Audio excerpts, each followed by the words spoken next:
Alright, hi Prof. Walters. So for my third day in clinical, my patient was a 77-year-old male who was admitted after he had a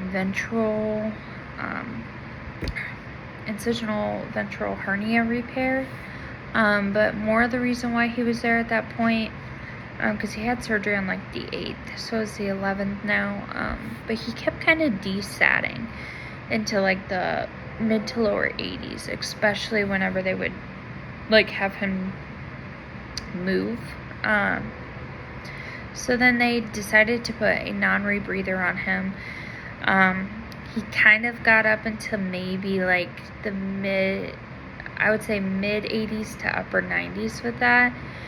And so they were actually contemplating, whenever I first got there, I'm talking to him about possible like intubation. He did not want to do that. So they were just kind of waiting. They were going to let the hospitals talk to him. And within the meantime, they decided around 10 that they were going to move him to the chair.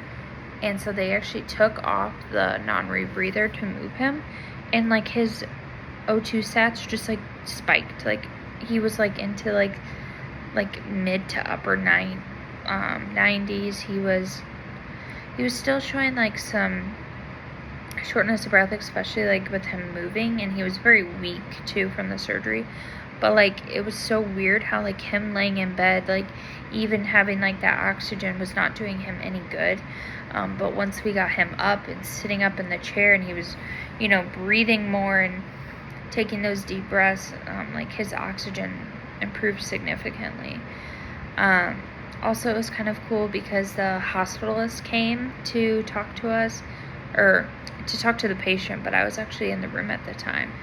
And he actually had asked me, like, how was he doing? And I explained kind of the thing of like, oh, well, he was kind of low, but then we moved him and he's been doing a lot better. And he was talking to the patient, like, do you feel short of breath? And he's like, I mean, like a little, but not a lot. Like, this is pretty much my baseline. And that's kind of what they kind of came to the conclusion to, is like he is just like chronic COPD. And so that in itself may just be the reason why he's kind of in the lower 80s or mid. I would say it's kind of confusing because it's like he did so much better like when he got out of bed, like to the point like you wouldn't even question even intubating him at that point. So it's kind of interesting. I would be kind of curious to know like what he usually does sit at ox-wise. But for my little article, I was looking at the National Library of Medicine. They have an article on ventral hernias, and it's basically, they say that there's like two main categories, acquired or congenital. So his was most likely acquired. It can be due to like a previous surgery, it could be due to trauma, weak points in like your abdominal wall. But also I read that COPD is actually seen as like a risk factor, especially with them coughing a lot. And he was one that he's like, yeah, I've kind of always just had like this productive mucousy cough, and just like that like extra pressure build up in your abdomen can actually cause it as well. So that was definitely an interesting point to look at, and like connecting some things. And that may not even be the cause, but it's like, oh yeah, like you could see how maybe that could happen. And then for my reflective measure, I wanted to do a new skill that I learned. And so that would be like the JP, the Jackson Pritt drains. Definitely like that was like a new skill for me, being able to not only drain and like measure and like chart, because like charting it was a whole thing too, like making sure that you're charting like the right thing, and like what you saw, the right amounts, if it was the right drain or the left drain, but also then like putting it back up to suction, how like you squeeze it all out, lock it, and then like it suctions as well. And another thing was that you really had to like milk the like the tubing to make sure that all those clots came out. So that was also like a like very beneficial like skill to learn. And then for my spirituality measure, so Mary Elizabeth Bryan in her book Spirituality and Nursing, I wanted to do like the nurse to patient relationship because I felt like I like really clicked with him. Like it's just like so important, like how it's just so important to have that relationship with your patient, because you're gonna spend, like, especially like a nursing student, you're gonna spend the whole day with them. You're gonna hopefully get to do some like new things with them, and like this patient was just great on like knowing that like I just wanted to learn, and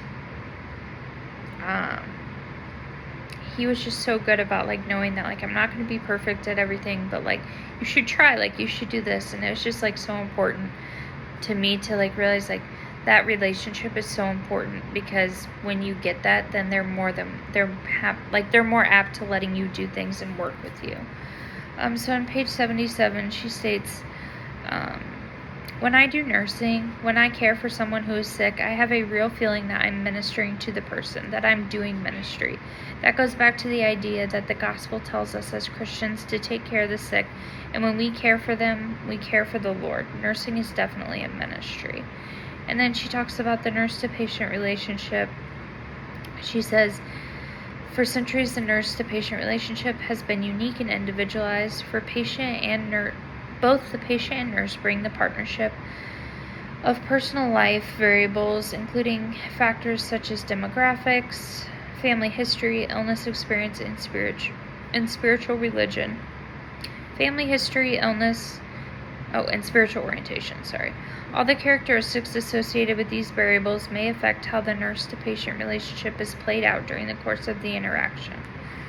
And so that in itself is like, I like had asked him about like his religion and stuff, and like finding like those key things about them, like demographics was another one, asking them where they're from, what did they used to like enjoy doing, was another thing that we connected on. Just like things like that, like there's just so many aspects that go into that nurse to patient relationship.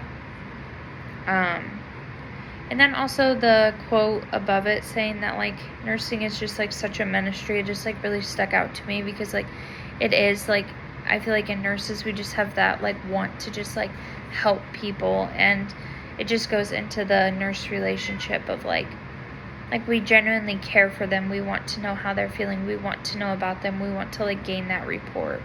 So yeah, overall it was a very beneficial day, and I got to learn like a lot of new skills, especially with the JP drains, and then also it was just like a really beneficial like experience for me, just being able to have that connection with my patients. So